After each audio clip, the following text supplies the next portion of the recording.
Well, hi, welcome to the video, guys. My name is Jimbo, baby, and I'm going to be talking about why the C4 is the best, well, not the C4, but I think just the Corvettes in general, why they're the best sports car money can buy right now. By the way, we're going to be cleaning out this garage soon. It really needs to be cleaned out. We moved the Eldorado way over here because, well, it fit there, and now we can get all the junk that's in here out, and we actually can put cars in there, which will be cool. You know, ever since I began talking about selling everything I own, people have been asking me, why don't you sell the Altima at that point?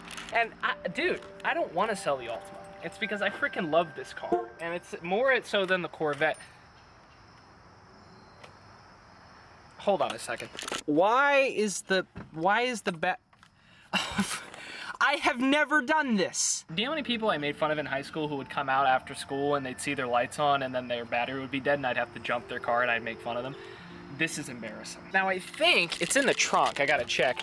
But now a company called Tesson, they sent me this a long time ago and they asked me if I'd use their product and test it and, you know, tell you guys if it's any good. And it's literally been sitting here because the battery in this car never goes dead. They sent me this, it's a, you know, one of these car jumper things? Let me show you. You know these power banks that you can plug like a set of jumper cables into? They sent me one of these and it's supposedly only for engines that are less than 3 liters and then diesel engines that are like less than 2.5 liters. So it's not for a V8, it's for like an inline 4 or a V6. But this this is one hell of an opportunity to use it. I have faith in the technology, but every single time I've always seen one of these, I've said to myself, how could something this small start a car battery? Especially when it's like dead. Well, we're gonna find out. Now, I haven't used this before, so I don't know if it's going to work, but the jumper cables, they give you them, you just plug it in as so. Oh, it lights up. 1 potato, 2 potato. I also noticed the little green adapter thingy turned on, so I guess it's making connection. Okay, so we're about to find out if this Tesson company's full of crap or not, if they sent me nonsense. I didn't think that was gonna happen. Okay, that works. So take one off. And now we take the other one off. What do you know, we still have a full charge. I don't know how that works, but right on. That is going back here, so the next time this battery dies for some odd reason, that's there now.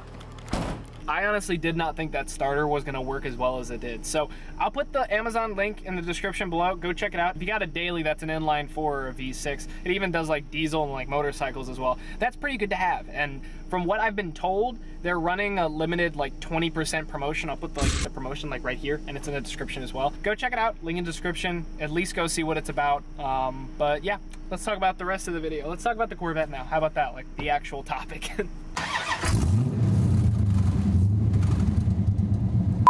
And now it is a different day because by the time I finished recording that video with the Corvette and talking about why it's probably one of the best bang for your buck cars, it was, well, you couldn't see anything in here anymore. So let's do it another day.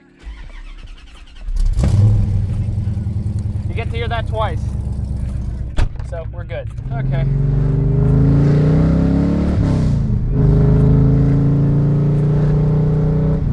Okay, so Corvettes.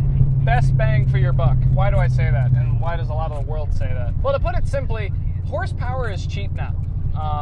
You know, it's not hard to get a really fast car for nothing. And in one way that's really cool, but another way that's actually kind of scary because kids that shouldn't buy cars that are fast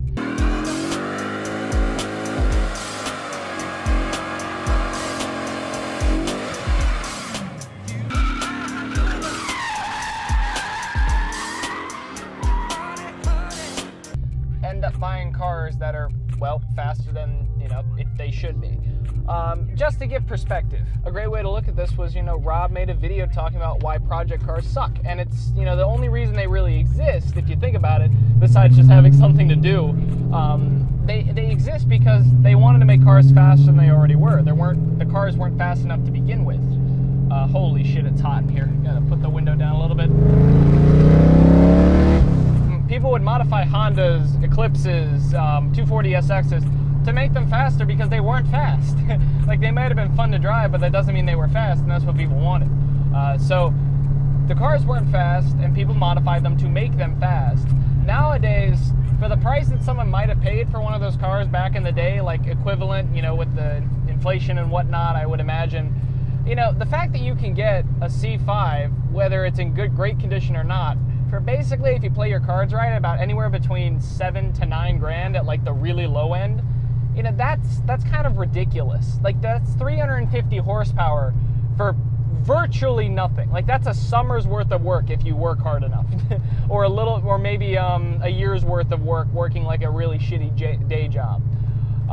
You know, that really is incredible. They have come so far down in price recently in the last year or so, it really does kind of make me mad because of how much I paid for my C4. I mean, I paid back in the day, a year ago, about $12,500 for this car. And now you can get basically my equivalent car for about $8 or $9 grand, you know, if you search hard enough. I saw one a while ago for that kind of price. So I was, to say the least, a little bit irritated.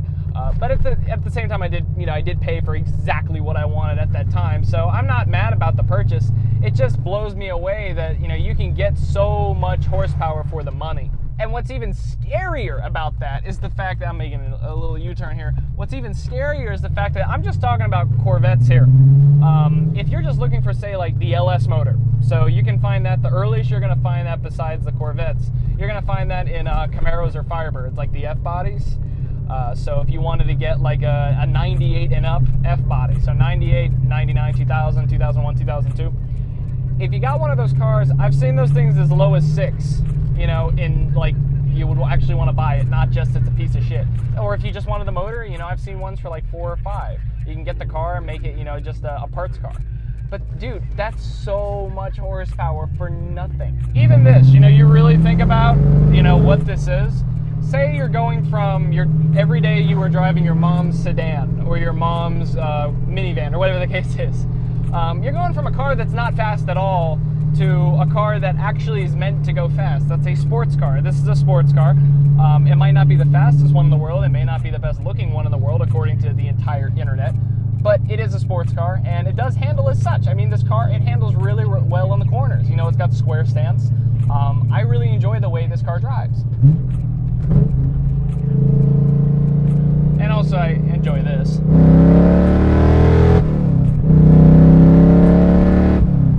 Like, that's great. I love that. But think, at a low end, this could all be yours for about $5 grand. Like, Corvettes are so cheap now. C4s are dirt cheap. C5s are getting dirt cheap. You know, C6s even. Like, you can get a piece of crap C6 for $16,000. You know, not too many years ago, that was like a brand new car. So that's basically, I mean, it's kind of a quick video, but it really is my reasoning why, like, a Corvette, not only do I think it's probably one of the best cars you can buy as your first car if you're looking to get into the car world, because there's a huge community behind it, and virtually if you own any Corvette, that's better than not. You know, if you say you own a Corvette, it sounds a lot better than saying you own a Camaro. Like, I'm passing one right now. But no matter what it is, no matter which way you swing it, if I own a Corvette, I trump whoever's in the conversation that says I own a Camaro, unless they add on, my Camaro is a 383 stroker and, you know, has a 4,000 stall converter and yada yada. Like, I mean, great, that's awesome. But when someone says I own a Corvette, that's like a little bit higher on the totem pole. The totem pole. So that's, Corvettes are great. You know, you get respect from virtually everybody, and they're a lot of fun to drive, and they're dirt cheap. And one of the most important things I want to mention here, C4s, C5s, Corvettes in general, I mean, I don't really have much of a scope with the C3s, so I'm not going to talk about those. But for the most part, Corvettes are reliable. I mean, I drive this car hard. And for the most part, it takes it. I've had like the OptiSpark blew out once on me, and that was probably because I spent a lot of time in the rain at H2O. So I kind of did that to myself. But other than that, the car has been pretty reliable, unless it was inflicted damage by me.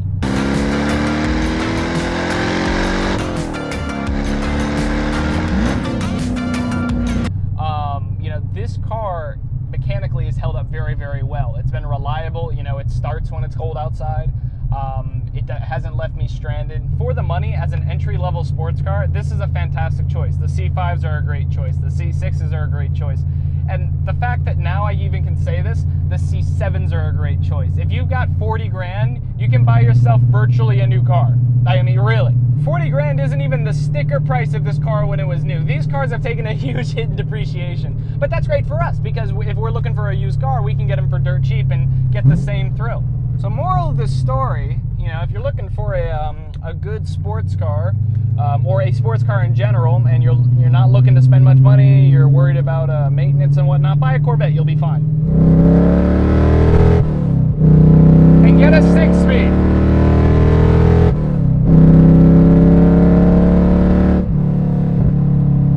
But I will assure you this, if you get a Corvette as your first sports car, or your first car even, you know, like the clutch is very light on this car, so it's not like, you know, it's tricky or anything. If you get a Corvette as your first sports car, you're not going to be disappointed, not in the least. This is a very good car to get as your first car. And shit, it's practical. Like, I film, I take a whole bunch of gear around with me every time when I film. It all fits back there. You know, it'll fit even better in a C5. It's got more trunk space. So when you think of everything you need for a daily driver, this checks off all the boxes. It might not be the most conventional daily driver or wisest, but, you know, for very little money, very little entry cost, this is a very cool car to get. Whether it's a C4, whether it's a C5, C6, whatever. Corvettes are king.